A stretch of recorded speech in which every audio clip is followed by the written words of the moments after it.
envers Akadosh Baruch Hu et son peuple. Alors si par exemple le cellulaire n'est pas en place, ou bien il manque la pile, alors on vient au cours de Shir Anashim, comme ça on recharge les batteries. C'est ce qu'on va essayer de tenter ce matin, d'essayer de faire. Ça fonctionne? Alors, on avait parlé la dernière fois qu'il y a un ordre et une discipline à l'égard de la tefila. Nos sages de 120 grands maîtres de la Gemara ont instauré par Ruach HaKodesh, par une prophétie, au-delà de tout ce que l'on peut imaginer, de façon à... Merci beaucoup. Merci beaucoup. Que le bon Dieu vous bénisse.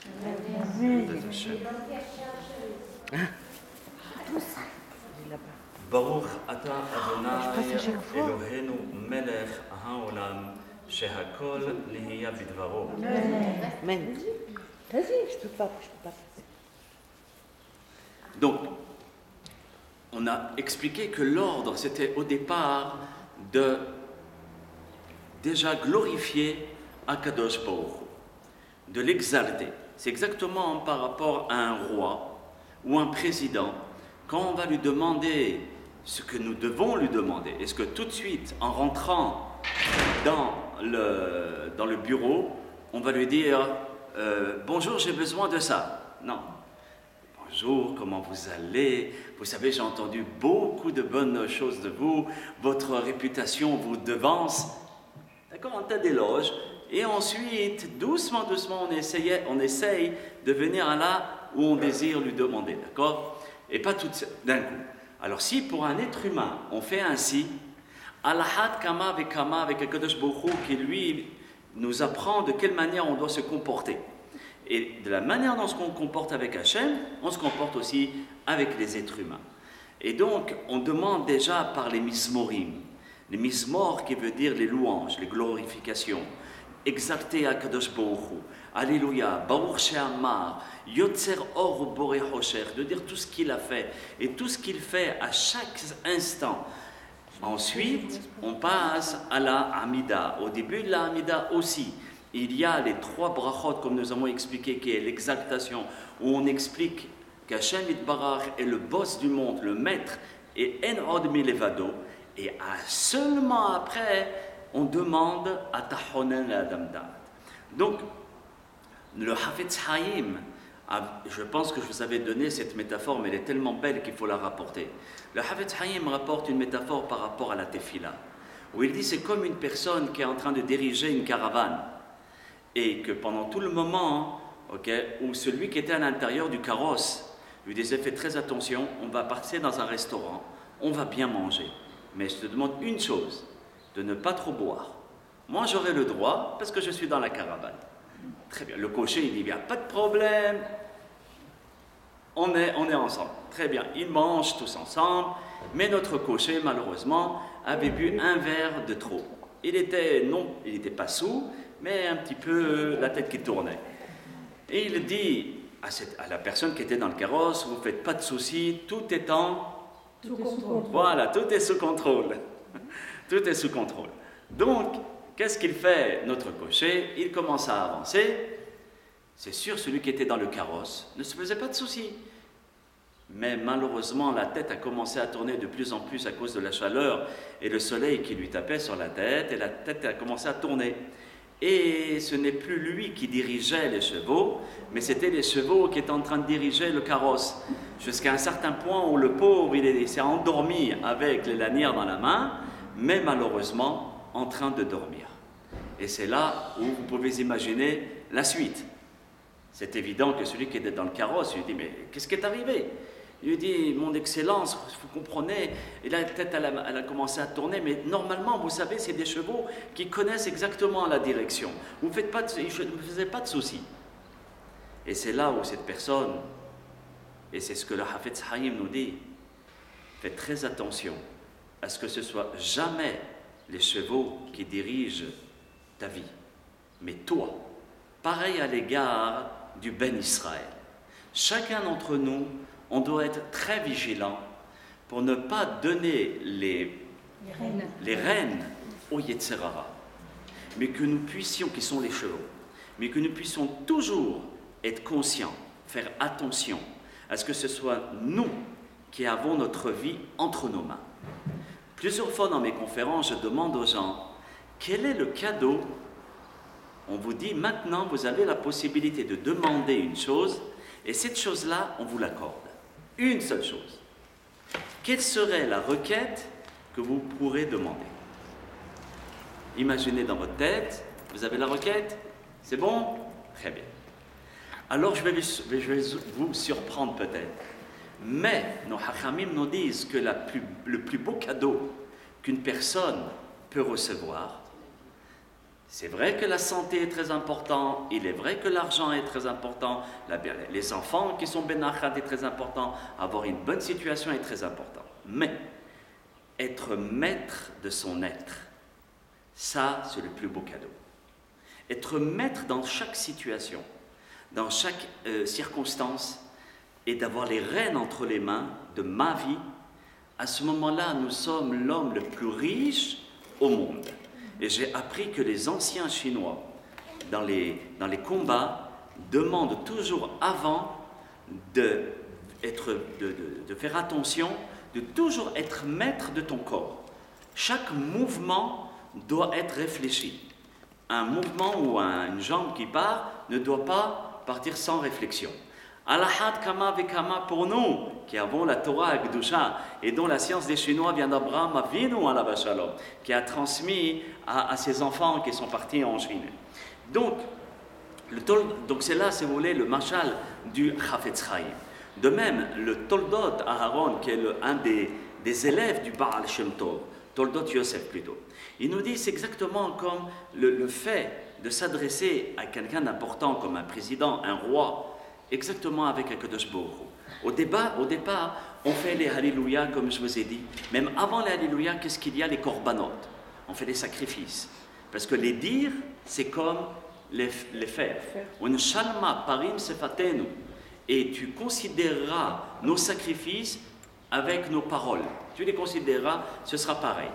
Donc, au départ, qu'est-ce qu'on fait? On fait des sacrifices en l'honneur d'Hachem. Après, qu'est-ce qu'on fait? La musique. Donc au moment de la musique, c'est quoi? C'est tous les Alléluia, Alléluia, Elvekocho, Alléluia, Perkiaozo, etc. On chante avec Hachem Itbarach. Et ensuite, on exalte le Melech. Yotzer Or Borei Hosher. Au Seh Shalom, on dit exactement tout ce qu'il fait et tout ce qu'il est en train de faire à chaque seconde, comme j'ai dit au début du cours. Et ensuite, lui, il nous bénit. D'accord? Comme un roi qui accepte les requêtes que nous avons demandées. Donc, c'est ça exactement pareil avec Hachem Itbarach. Et la tfila, elle est structurée de la même manière. On était arrivé à Koneh Hakol vezocher hasde avot.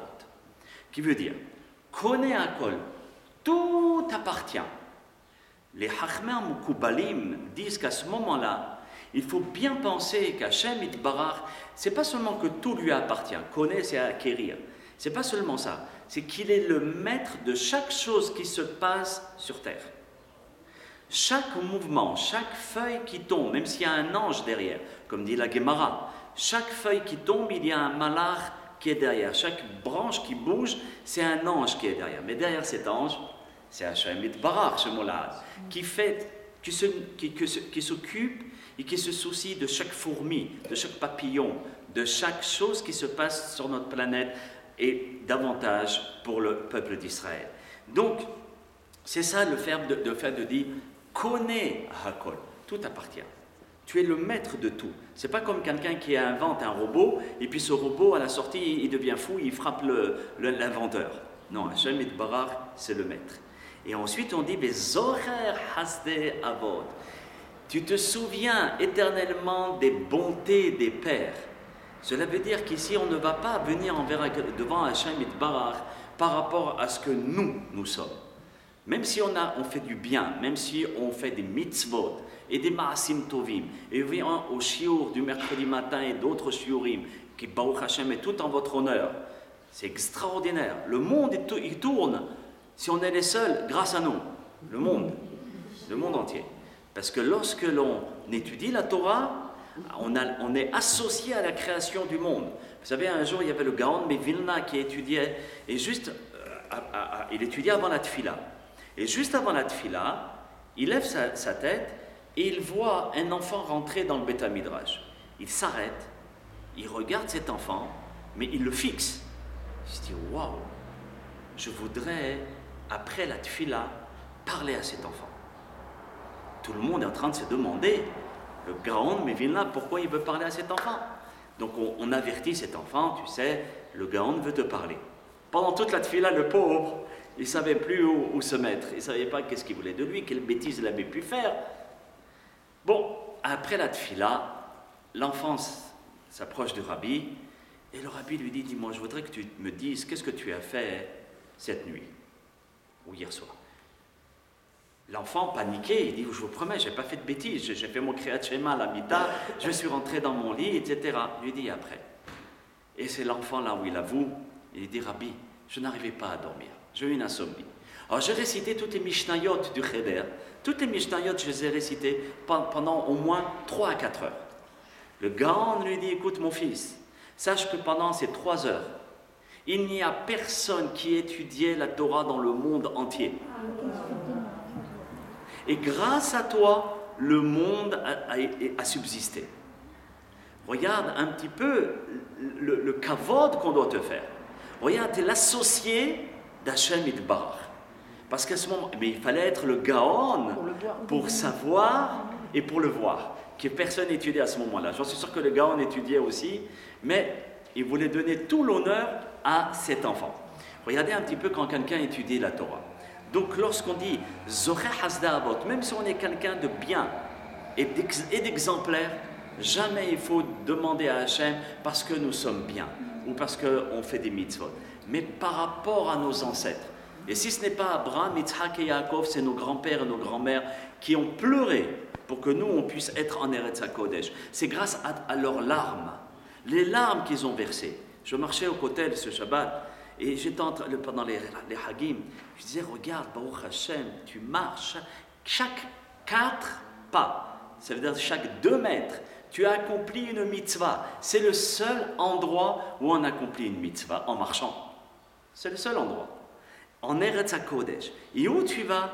Tu vas à Yerushalayim ou au Kotel, à Ma'aravi. Là où Akadosh Baruch Hu a promis que l'Ozaza Shechina me'a Kotel à Ma'aravi, que la présence divine n'a pas bougé de cet endroit-là par rapport aux pauvres qui ont contribué à construire ce mur. Et je disais, c'est grâce à qui? Nos parents. Nos grands-mères qui pleuraient, qui ont versé des larmes, qui voulaient absolument qu'on puisse être ici. Grâce à eux, nous sommes ici. Donc toujours affilié un mérite ou quelque chose que nous recevons à nos parents, à nos ancêtres. C'est ce qu'on appelle en hébreu la hakarat hatov, la reconnaissance. C'est indirectement le moyen d'être reconnaissant envers nos ancêtres.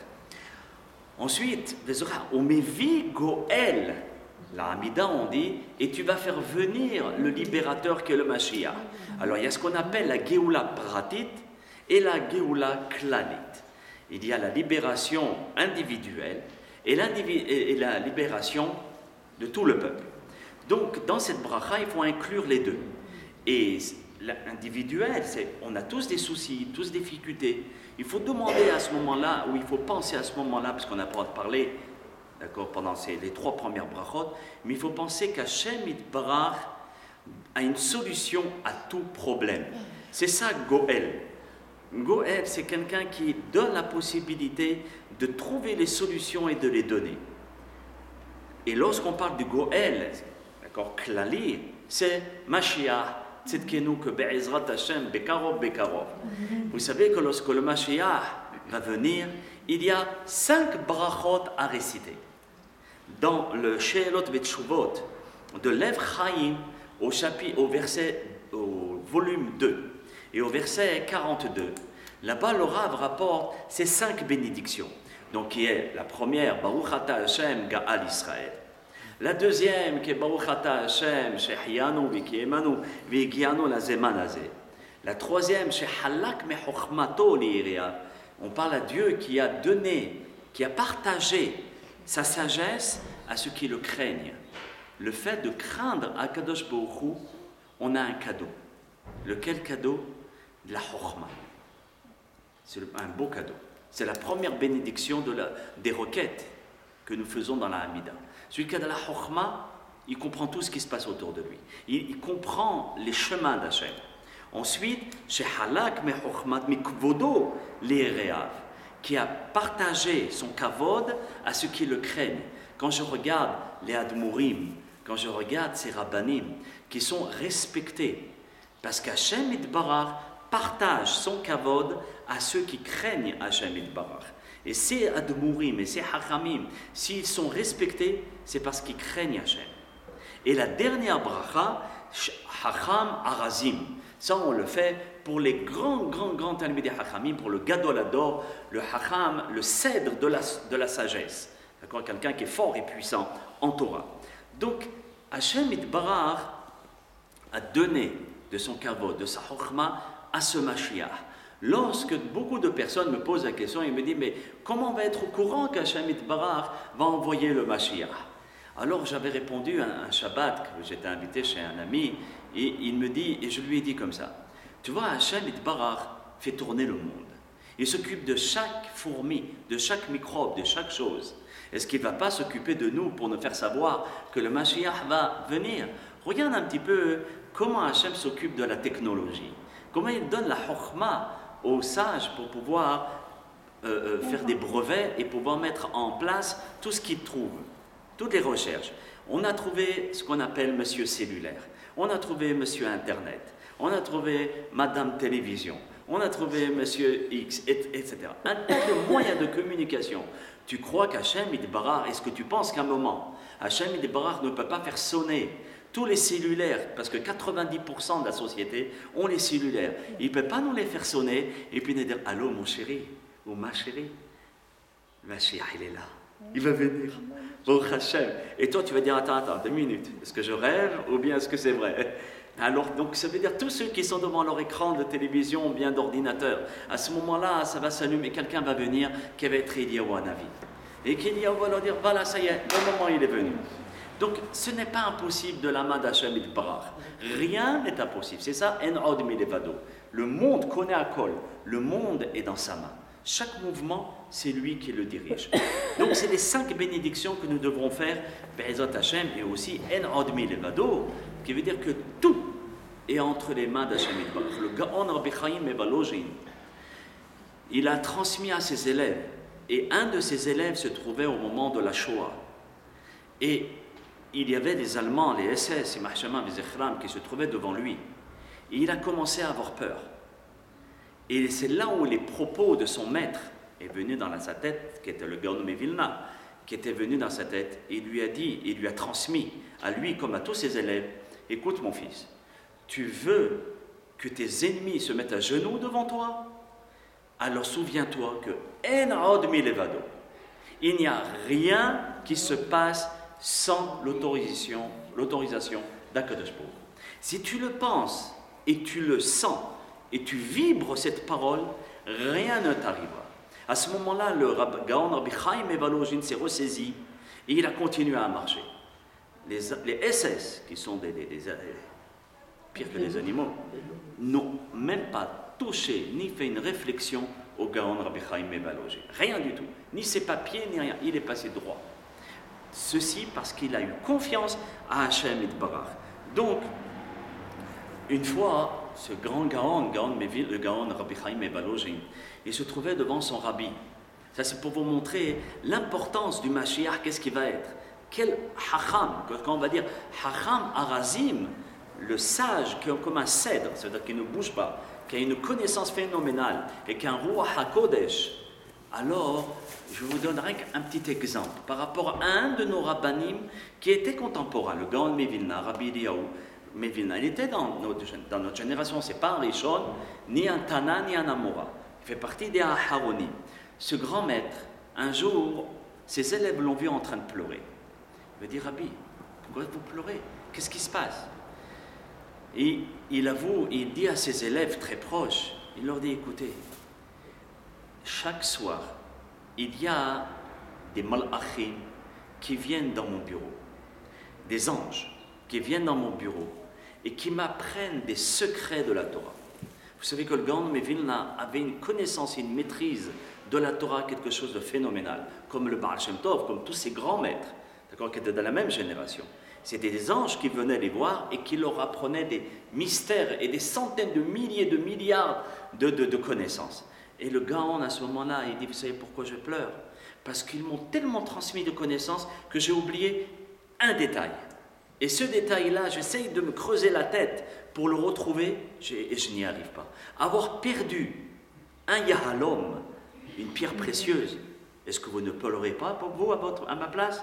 Celui qui va perdre ses boucles d'oreilles ou bien sa bague, d'accord, le diamant de la blague, il est tombé. Est-ce que vous n'allez pas pleurer ou bien avoir de la peine? Eh bien, c'est exactement ça. J'ai perdu un diamant. Et c'est vrai que j'ai eu beaucoup de diamants. Regardez, c'est le Gaon de Vilna. Un, des malachim lui enseignaient. De deux, des mystères de la Torah. Et de trois, il faisait très attention sur chaque parole de la Torah parce qu'il est considéré comme des yahalomim. Chaque parole, chaque terme, chaque texte, il les considérait comme des pierres précieuses. C'est pour cela que lorsqu'un livre, d'accord, on ne peut pas le prendre et le jeter. Quand je parle jeter, pas jeter, de faire comme ça. Un livre, on ne peut pas s'amuser à faire ça. D'accord? Un livre, on l'embrasse et on le pose. Il nous a rendu service. Alors au moins un minimum de hakarat hatov pour le poser et encore plus de le mettre à sa place. Donc ça veut dire que le fait de conscientiser que chaque livre à l'intérieur, c'est des milliards de yahalomim qui se trouvent, de pierres précieuses qui se trouvent à l'intérieur, on doit faire attention à ces choses-là. Alors regardez, si c'est un Haron qui est dans notre génération, qui était ainsi, le Mashiach Tzidkenu, regardez son niveau, à combien il va être grand. Donc, après avoir dit, on m'y vit Goël, tu vas apporter le Goël, ça veut dire quoi?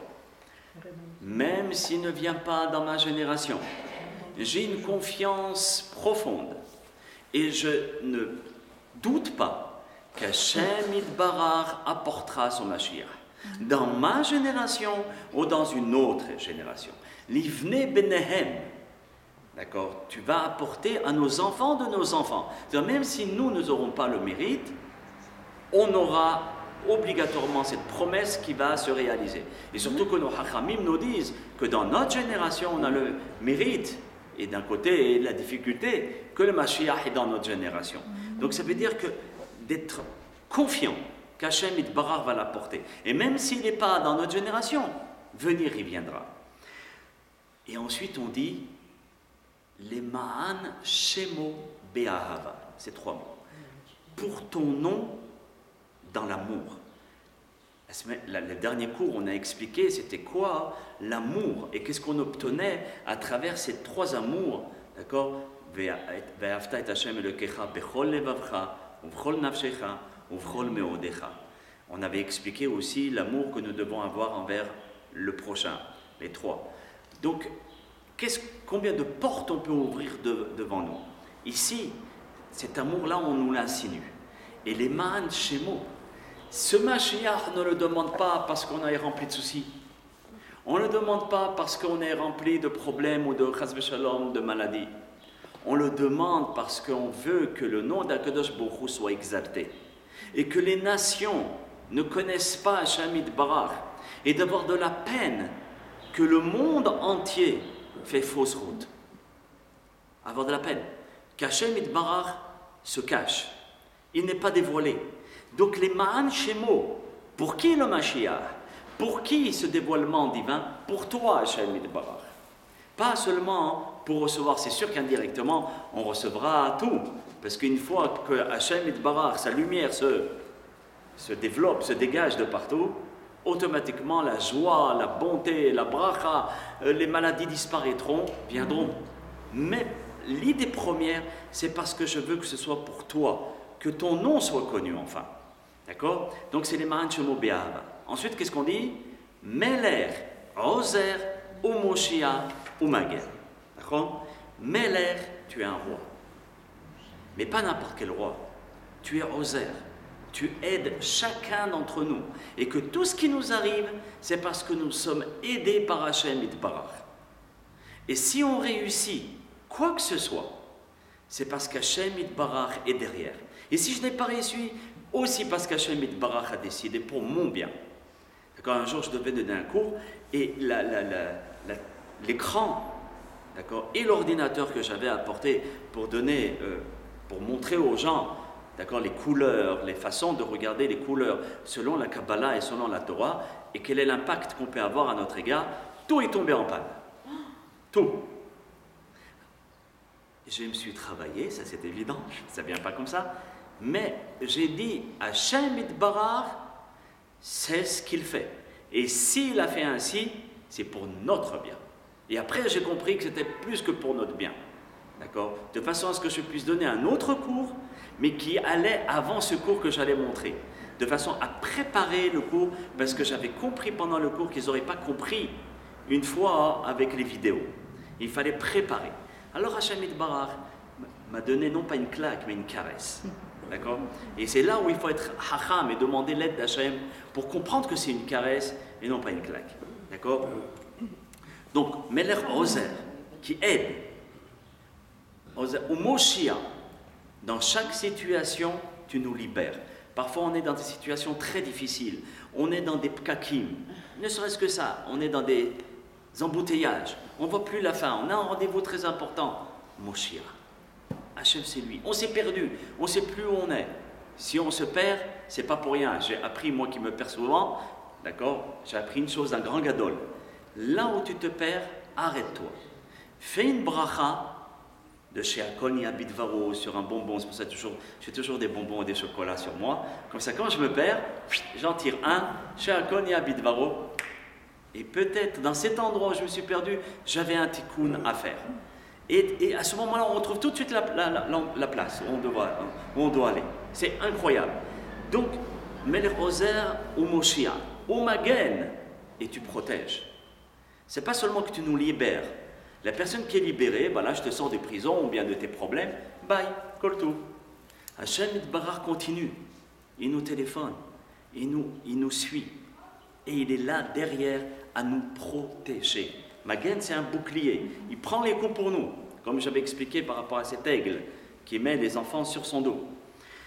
Mais le Rosa Moshe Magen, Baruch Ata Hashem, béni soit toi, Hashem, la source des bénédictions. C'est très important ce que je dis. C'est pas moi qui le rapporte, c'est les ktavim de nos hachamim, que lorsqu'on dit Baruch Ata Hashem, c'est pas que tu es béni. Qui suis-je pour bénir Hashem? Béni soit Hashem, la source des bénédictions. Pour dire qu'il n'a rien, il n'a pas besoin de ma bénédiction. Mais je suis reconnaissant, et c'est pour cela que je dis Baruch Ata Hashem. Magen Abraham, qui est le bouclier d'Abraham. Abraham Avinu, s'il n'avait pas été protégé par Hachem Yitbarach pour réussir tout ce qu'il a réussi, jamais il aurait pu être Abraham Avinu. Donc ça veut dire que le Magen, Hachem Yitbarach, qui est le bouclier, c'est pas seulement à Abraham Avinu, c'est à lui et à toute sa descendance qui a été choisie. J'ajoute ça, la descendance qui a été choisie. Parce qu'il y a les autres aussi qui font partie d'Abraham Avinu.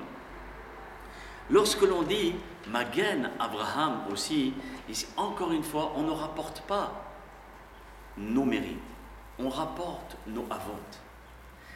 Hachem Yitbarach, comme dit le Gaon Mevilna, le Baal Shem Tov, même si nous n'avons pas le mérite, et même si on ne se conduit pas convenablement, et même si on fait des erreurs, accepte notre tfila au nom de la grandeur d'Abraham Avinu.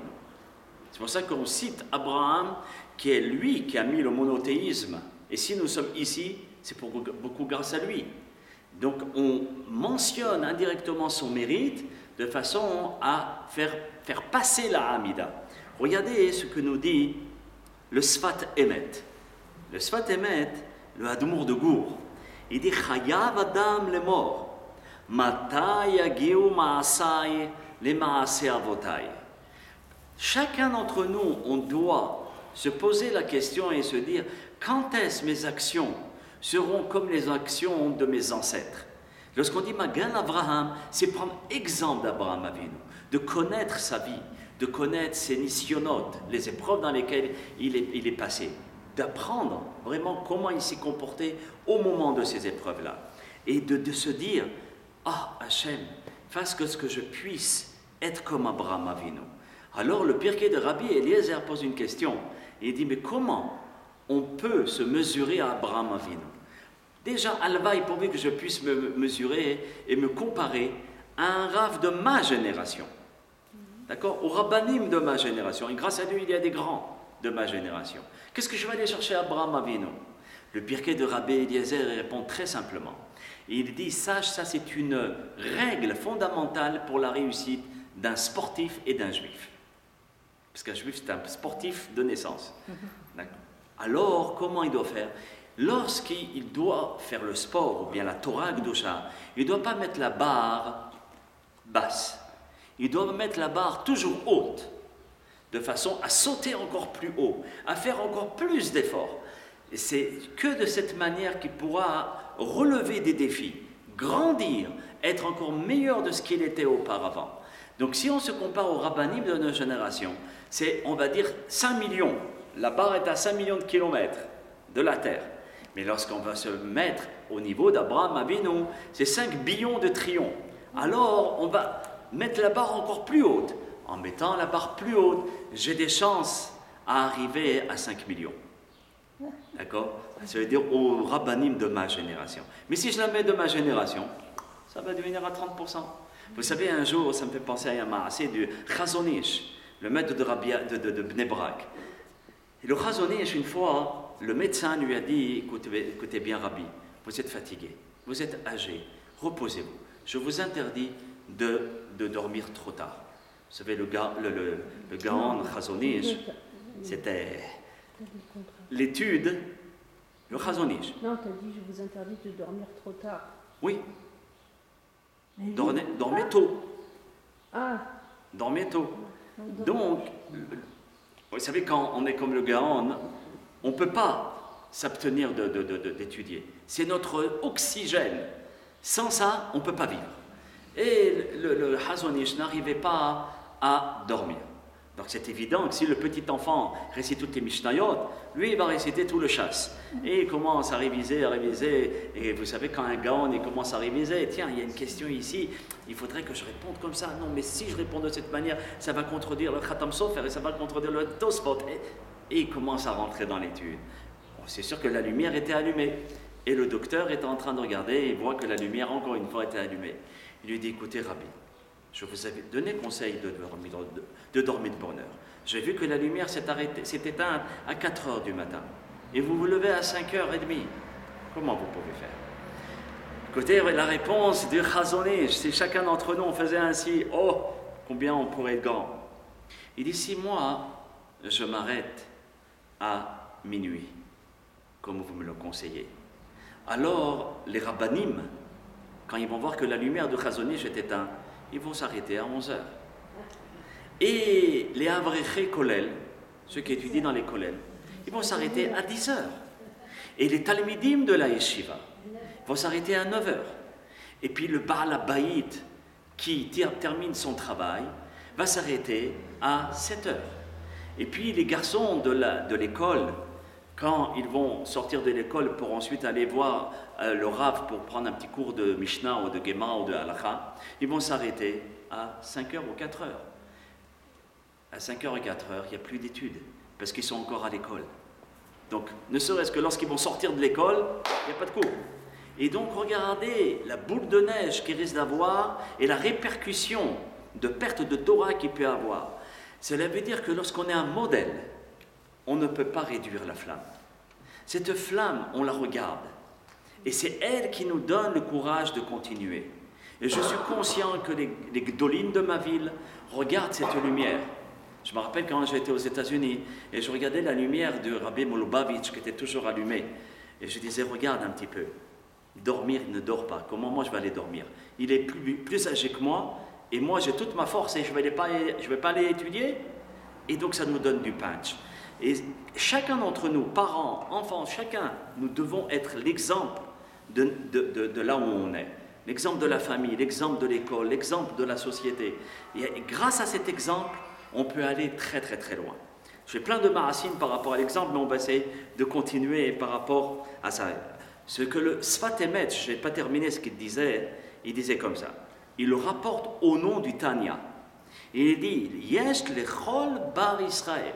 Il y a à chaque juif, shoresh hakdusha, une racine de sainteté. Mashiachrishu avotenu. Je souligne. Ce que nos ancêtres nous ont enracinés. Si nous sommes là, c'est parce que nos ancêtres nous ont enraciné la foi et l'amour du judaïsme. Yesh lechol Israël. Il y a chacun d'entre nous, loin, proche ou bien complètement égaré. Netzot avotenu. Et ça c'est fort. Une étincelle divine, pas seulement une racine, mais une étincelle divine qui l'accompagne. Quelle étincelle divine? Qui a appartenu à Abraham, Yitzhak et Yaakov.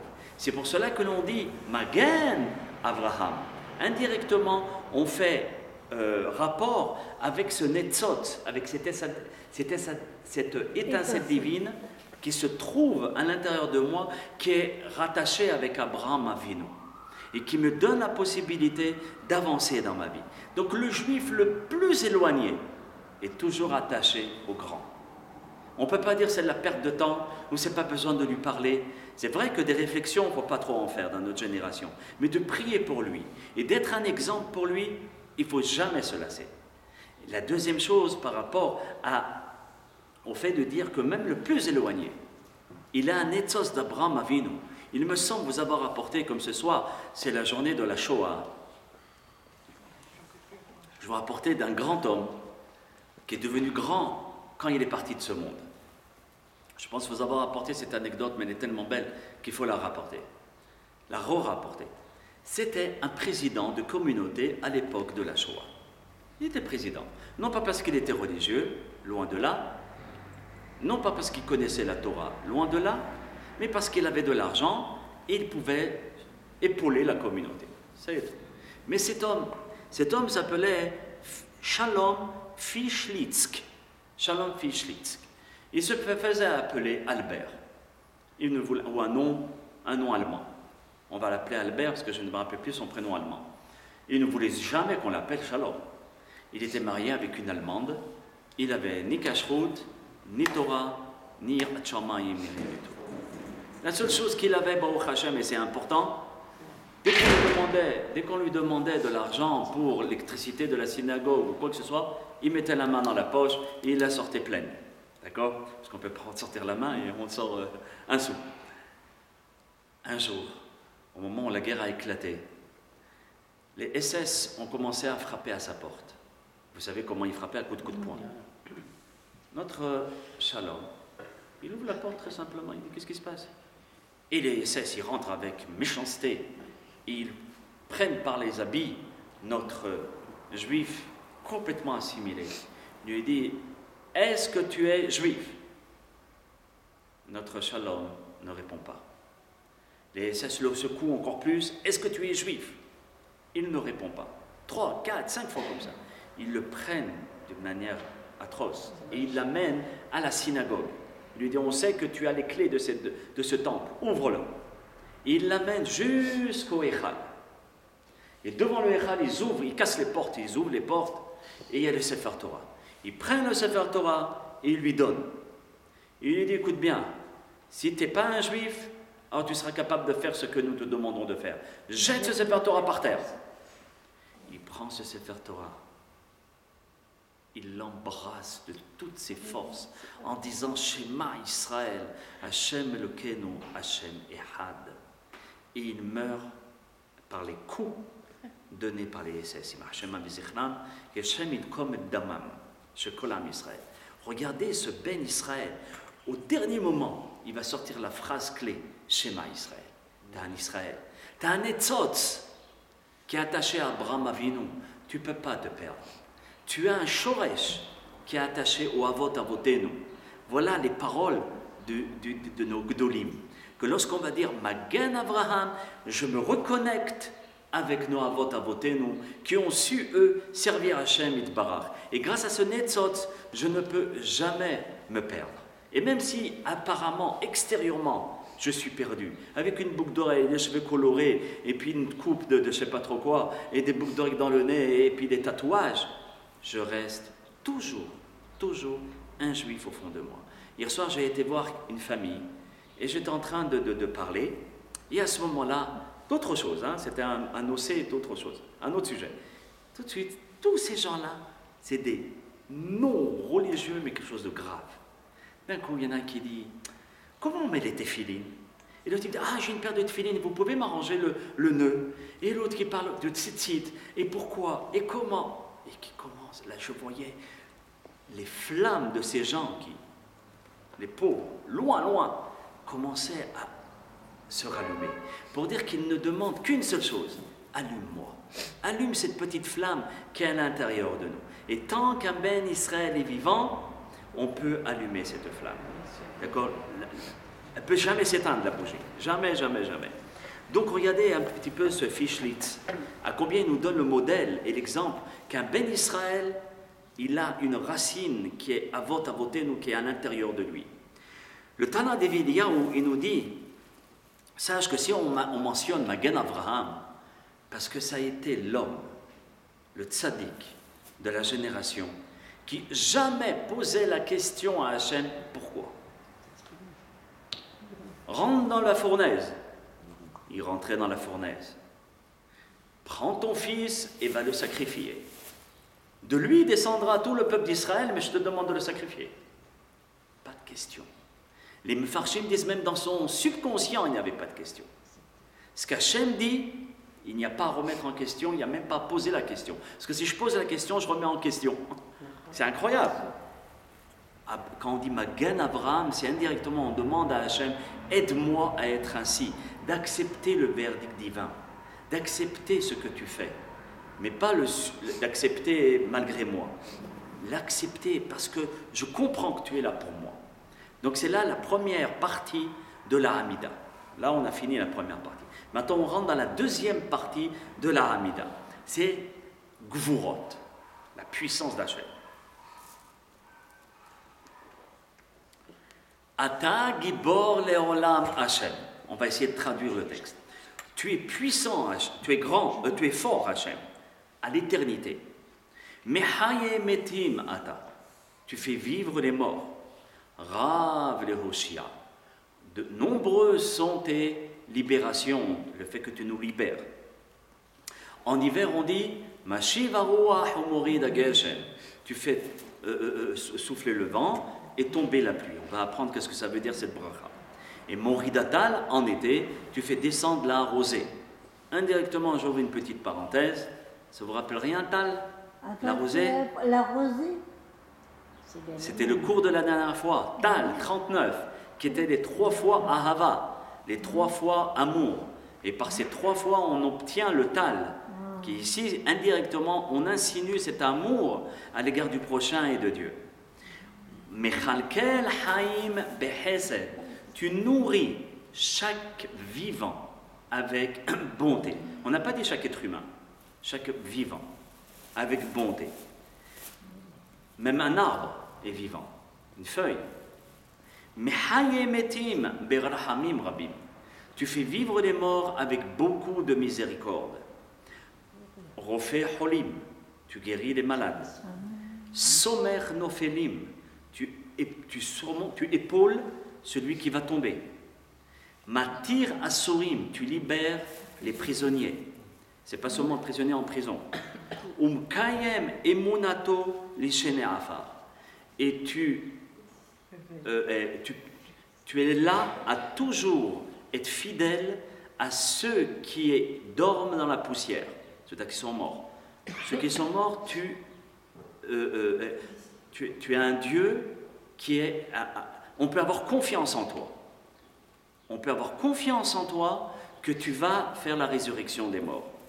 Michamocha Baal Gevorot. Qui est comme toi, toi qui es puissant, où toutes les puissances t'appartiennent? Ou Midomelach. Qui peut te ressembler? Les Ashkenazim, ils ont un nigoun ici. Michamocha Baal Gevorot. Ou Midomelach. C'est très beau. Il faut dire que Il faut monter la voix, il faut dire vraiment qui peut te ressembler. Rien, personne. Melech, Memit ou Mehaye. Toi qui es un dieu, un roi, mais pas n'importe quel roi. Un roi qui peut mettre mis à mort. Mais vous allez me dire, tous les rois peuvent faire ça. Et c'est leur spécialité. Ils ont le diplôme là-dessus. Mehaye, mais qui fait vivre.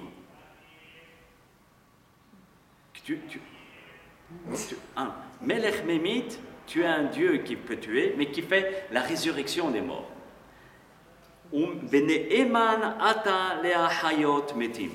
Et on a confiance en toi pour la résurrection des morts. Baruch Ata Hashem, béni soit Hashem, la source des bénédictions, Mehaye Hametim, qui fait vivre les morts. Pas seulement les morts qui sont dans la terre, mais quelqu'un qui peut être vivant et mort, un mort vivant. Comme j'ai terminé la traduction, à vous la parole.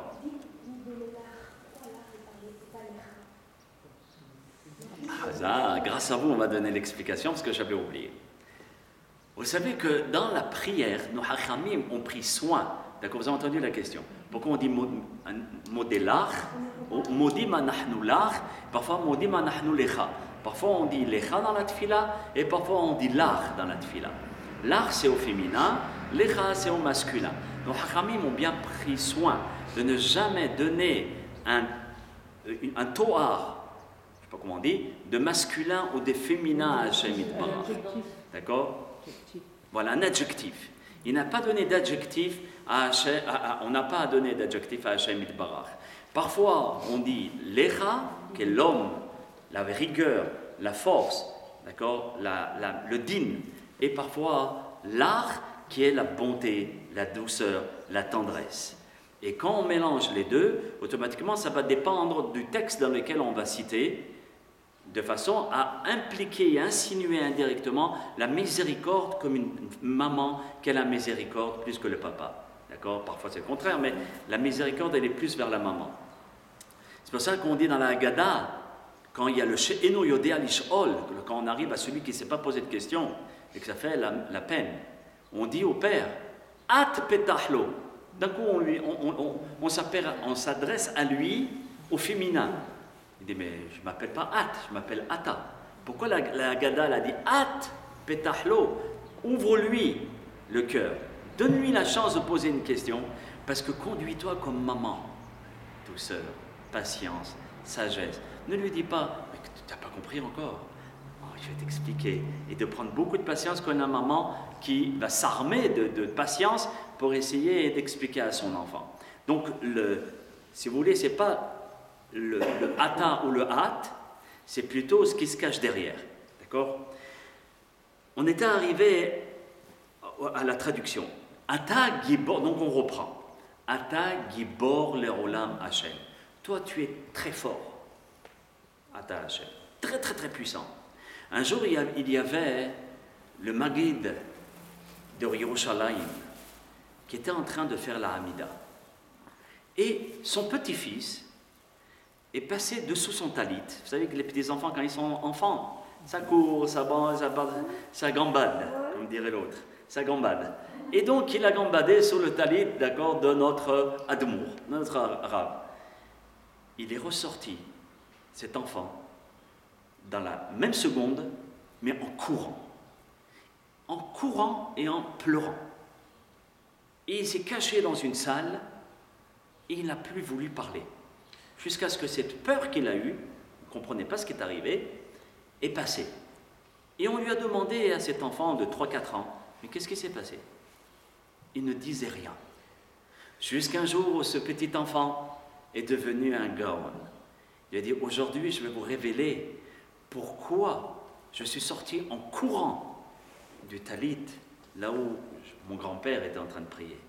Parce que lorsqu'il a dit, Ata Gibor, toi tu es puissant, tu es fort, tu es redoutable, j'ai ressenti dans tout mon être une puissance, une force me traverser tout le corps des pieds jusqu'à la tête. Cette force d'Hashem Yitbarach m'a tellement imprégné qu'elle m'a fait trembler. J'avais les os qui tremblaient à l'intérieur de moi.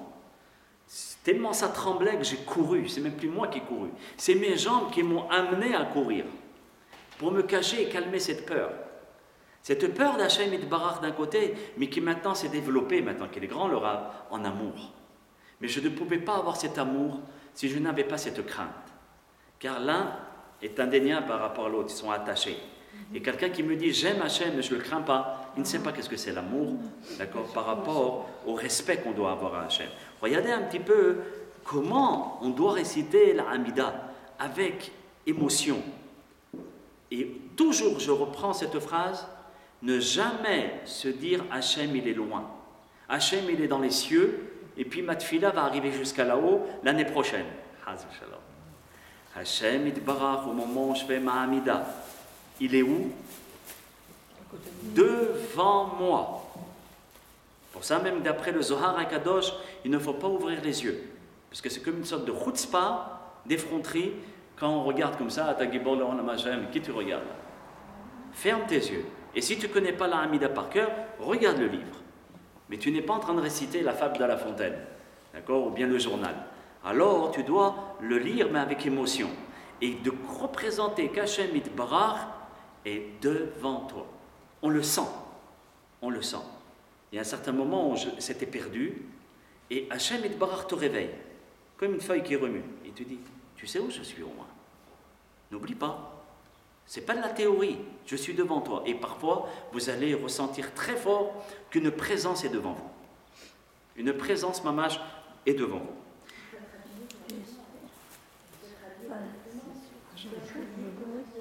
Bevadaï, c'est sûr. Je ne parle pas de la tniout, je ne parle pas de tout ça. On ne va pas commencer à faire la Hamida en maillot de bain. D'accord? Alors c'est évident qu'il faut une certaine tenue vestimentaire quand on s'adresse au maître du monde. Déjà, avec quelqu'un qui est un être humain, le professeur ou le directeur, ou quelqu'un d'important, d'accord, on ne va pas sortir en slip de bain, on va s'habiller convenablement. Donc, Ata Gibor, tu es puissant. Mais c'est quoi la vraie puissance d'Hachem? Un vrai karatéka, un vrai lutteur, un vrai, ne va jamais montrer sa force. Pareil pour Hachem Yitbarach. Il ne montre jamais sa force. Seulement lorsque c'est pour faire réveiller le peuple d'Israël, alors il va amener un tsunami par là, un tremblement de terre par là, pour que le peuple d'Israël puisse dire, oh, réveille-toi. Tu sais que c'est le maître du monde qui fait tout ça. Et il le fait pourquoi? Pour toi. Pour que tu saches qu'il y a un Dieu et que tu puisses conscientiser où tu es. D'accord? Savoir où tu te trouves maintenant. Et c'est seulement parfois qu'il va réveiller cette gvoura. Mais généralement, c'est toujours la bonté et l'amour qui va te montrer. Donc c'est ça l'Ata Gibor. Et c'est toi, et c'est quoi ta gvoura? Tout de suite, qu'est-ce qu'on dit après? Rofeh Holim, tu guéris les malades. C'est quoi un Gibor normalement? C'est quelqu'un qui va soulever le bâtiment entier. C'est quelqu'un qui va faire la force, d'accord, qui va montrer ses biceps. C'est quoi la force d'Hachem Yitbarach? C'est pas de faire tourner le monde seulement, c'est de guérir. Somer Nophelim, tu épaules ceux qui risquent de tomber. Donc cela veut dire que dans le premier paragraphe, si vous avez remarqué, on est en train de présenter Hachem Yitbarach. On le présente. Et maintenant, dans la bracha de Mehaya, Metim, etc., qui est la gvoura, qui s'appelle la bracha de la puissance, on est en train de montrer, d'accord, qu'est-ce qu'Hachem est capable de faire.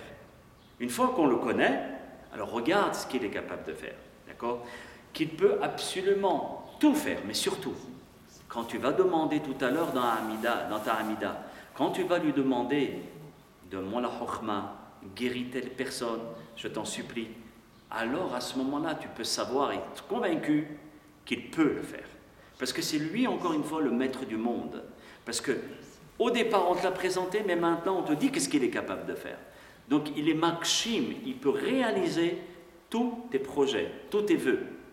Il n'y a pas de doute. Mais si moi, je doute, ça ne viendra pas. Donc, ça ne vient pas de la part d'Hachem. Ce n'est pas Hachem Yitbarach qui va... Et ça, c'est quelqu'un qui l'a dit hier soir dans le cours. Pas le cours, mais c'était une réunion. C'était un Israélien qui a dit, sache que si tu es loin d'Hachem, pas parce qu'Hachem est loin de toi, toi, tu as décidé d'être loin de lui. J'ai dit, qui dit ça? Il me dit, c'est moi. Mais s'il savait, je lui ai dit, que c'était le Baal Shem Tov qui disait une chose pareille, qu'Hachem reste toujours à tes côtés, mais c'est toi qui t'éloignes, dans ta tête, d'accord, au point où tu l'oublies. Et si vous remarquerez dans ce texte, au moment où je l'ai traduit, il n'y a pas quelque chose de bizarre que vous avez remarqué?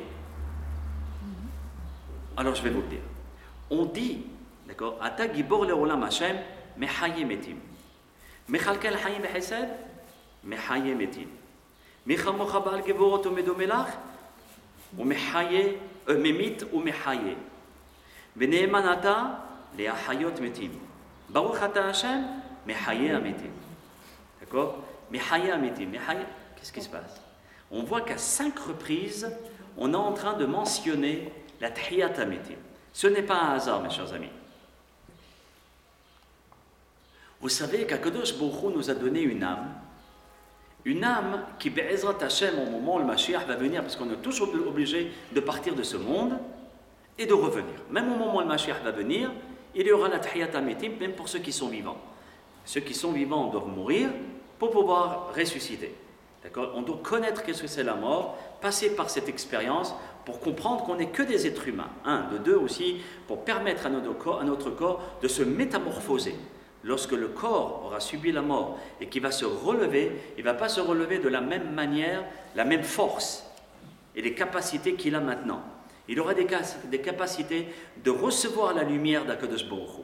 C'est pour ça qu'il est obligé de se dissoudre, quoi, pour revenir comme une herbe, d'accord? Ou c'est une petite graine de rien du tout qui se décompose et qui revient à la surface. C'est ce que dit la Gemara. Regarde, Hachem Itbarach, il a montré la Tahiyat Ametim dans son monde. Donc ne doute pas de la Tahiyat Ametim. Parce que rien que dans les germes de blé, comment ils poussent, on met la graine. Cette graine se désintègre, elle devient poussière, et cette poussière repousse et elle revient à la vie et ça donne un épi de blé. Pareil par rapport à nous. On est dans la terre, ça se rend en poussière, et cette poussière-là deviendra un corps encore meilleur de ce qu'il était auparavant. Parce que ce grain de blé, d'accord, a donné le blé, qui est très beau, qui donne la vie, qui donne le pain, la vie pour les êtres humains. Alors aussi par rapport à ce corps qui va se relever avec une lumière incroyable et aussi de pouvoir recevoir la lumière. D'après même le Tanya, le corps aura plus de force que la Neshama. Tellement ce sera un corps puissant. Et lorsqu'on va dire 5 fois, parce que ce corps à l'intérieur, il y a une neshama qui est constituée de 5 parties. Donc, Mechayemetim, le premier Mechayemetim, c'est le Nefesh. Le deuxième, Ruach. Le troisième, Neshama. Le quatrième, Haya. Et le cinquième, Yehida. Il est vrai que le Yehida, c'est seulement les tops. Mais nous avons aussi un Yehida. D'accord?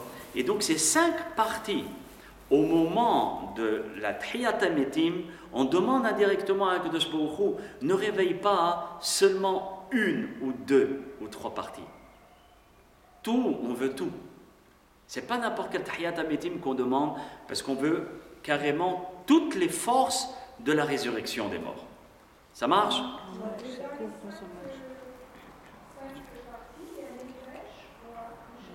J'entends pas, je ne sais pas qui. Nefesh, Ruach, Neshama, Haya, Yehida. Le Nefesh, c'est l'âme sanguine. Le Ruach, c'est le souffle, mais ce que nous ressentons. Vous voyez? Ce que nous ressentons, c'est aussi le Ruach, mais c'est plus le souffle qui nous anime, voilà, qui nous anime. Neshama, c'est vraiment là. Le Haya, c'est, si vous voulez, ce qui nous donne la vie, mais pas seulement la vie physique, la vie aussi de comprendre les choses subliminales, les choses qu'on ne nous explique pas, d'accord? Les choses qu'on n'a pas besoin d'expliciter pour qu'on puisse les comprendre. Et Yehida, c'est Yahid, la personnalité que nous avons, elle est unique. Il n'y a personne qui me ressemble, il n'y a personne qui te ressemble, personne. Vous êtes unique en votre genre. Personne ne pourra vous remplacer. Personne ne pourra faire ce que vous devez faire ou ce que moi, je dois faire. Même si la personne est plus grande que moi, lui, même plus grand, ne pourra pas faire ce que moi, je dois faire tout petit que je suis. Pour dire que nous avons tous une place au grand orchestre, d'accord, du monde. Pas seulement celui qui a la place, qui est le chef d'orchestre, c'est pas seulement lui. Lui, il existe par rapport aux musiciens. Donc, même lorsque va retentir une toute petite cloche, qu'une seule fois, il n'y a que lui qui peut le faire. Ce n'est pas le violoniste ni le pianiste. Pour dire pareil par rapport à nous, nous avons tous une mission, même ne serait-ce que de sonner une fois dans la vie. Cette mission-là, nous l'avons. Donc pour dire que ces 5 parties de la Neshama, on demande à Hachem qu'il puisse venir. Et aussi le Nefesh, ce que j'ai oublié de dire, dans le Nefesh, c'est ça qui est très, très important. C'est ce qui nous permet de ne pas devenir fou. Le Nefesh, c'est l'âme sanguine, mais c'est aussi être d'aplomb, de ne pas perdre la tête, d'avoir toujours la tête sur nos épaules. D'accord ? Généralement, les gens de notre génération, les maladies qu'ils ont, ce n'est pas des maladies physiques, c'est des maladies de nefesh. C'est ce qu'on appelle Holé Nefesh. D'accord ? Des maladies psychologiques, des maladies qui rentrent seulement là-dedans. Et c'est 80% des maladies sont nefesh. Aussi, pourquoi ces 5 Mehayem Etim ?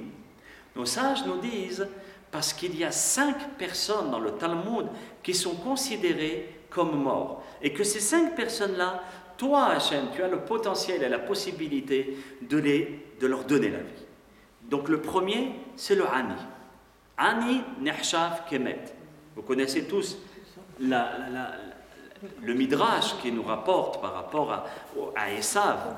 Esav, le frère de Yaakov, lorsqu'il a entendu que son frère s'était enfui, lorsqu'il a pris le droit d'aînesse, qu'est-ce qui s'est passé à ce moment-là ? Yaakov s'est enfui. Esav, il est tombé dans une colère. Au secours. Et il s'était juré de le tuer. Et maintenant, il n'a plus la possibilité. Alors, qu'est-ce qu'il fait Esav ? Il s'adresse à son fils, Eliphaz. Il lui dit, je te donne un ordre. Je veux que tu puisses absolument aller tuer Yaakov Avinu.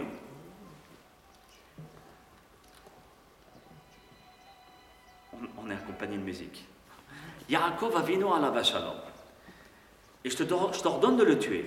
Qu'est-ce qu'il a fait Hachem, Yaakov Avinu, quand il a vu Eliphaz, qui lui a dit, je suis venu pour te tuer. Yaakov lui dit, mais écoute mon fils, tu ne peux pas me tuer. Je suis ton maître. C'est moi qui t'ai enseigné la Torah. Deuxièmement, toi aussi tu as la Torah. Oses-tu transgresser une loi de la Torah ? Alors Eliphaz lui dit, mais alors comment je vais faire le Kebod Avaim ? Comment je vais respecter mon père ? Il lui dit, écoute bien, je vais te donner tous mes biens. Et à ce moment-là, je serai considéré comme un mort. Et quand tu vas dire à Abraham, à Esav, qu'est-ce que tu as fait ? Tu pourras lui dire que je l'ai tué, parce que j'ai plus rien. Et on le voit, ce midrash, dans les lettres, et c'est avec ça que je vais terminer, on continuera la suite après, dans les lettres de la paracha de Vayetse. Vayetse Yaakov mi Be'er-Shava, Vayelech Harana. Quand vous allez voir la vidéo, vous allez ouvrir le livre de Vayetse dans la paracha de Bereshit, ça se trouve dans le livre de Bereshit, à Vayetse. Les lettres de Vayetse, le Yud c'est Yaakov, le Tzadé c'est Tzadik. Aleph, Az. Ensuite Yaakov. Ya'ala, il a élevé. Aïn, Esav. Kouf, Kolo, sa voix. Bet, Befri, en pleurs. Mi Be'er Sheva, Mi Miyad. Bet, Ba. Tout de suite il est venu. Aleph, Eliphaz. Resh, Racha, qui est un homme impie. Miyad Ba Eliphaz, Racha. Shava, Shehu, le Shin, Shehu, qui est Ben, le fils Esav de Esav. Vayiten Yaakov lo. Yaakov lui a donné à lui Chaf, c'est Vayelech, le mot Vayelech. Chaf, c'est Kol. Vayelech. Vayetse Yaakov Be'er-Shava, Vayelech mi Be'er-Shava. Vayiten Yaakov, Yaakov a donné Kol Hafatsav, tous ses biens, Rak Nishar Hamate. Il lui restait plus que son bâton. C'est Harana. Harana, c'est Het, Resh, Nun, He. Rak Nishar, He, Hamate ou Hamakel, c'est pareil. Son bâton. Ce bâton venait d'Adam Arishon. À l'intérieur, il y avait le chemin de forage. Ce bâton-là va transmettre à Yitzhak, Yitzhak à Yaakov, et Yaakov va le planter dans le terrain de Yitro, qui Yitro va voir qu'on ne peut pas enlever ce bâton. Et il a dit, celui qui pourra enlever ce bâton, il deviendra qui? Le mari de ma fille, Tzipora. Et tout le monde essayait, les plus grands Gibourim essayaient, personne n'est arrivé. Moshe Rabbeinu est venu, et il a enlevé le bâton, mais une fois qu'il a passé le pauvre, 1 an en prison avant. Hein. Je vous remercie de votre attention et Be'ezrat Hashem, on continuera la suite. Donc n'oubliez pas, on est arrivé à la bracha de Mechayim Etim, on va faire Mashiv Aruach Morida Geshem, Moridata. D'accord? C'est Dieu veut. C'est moi, c'est moi.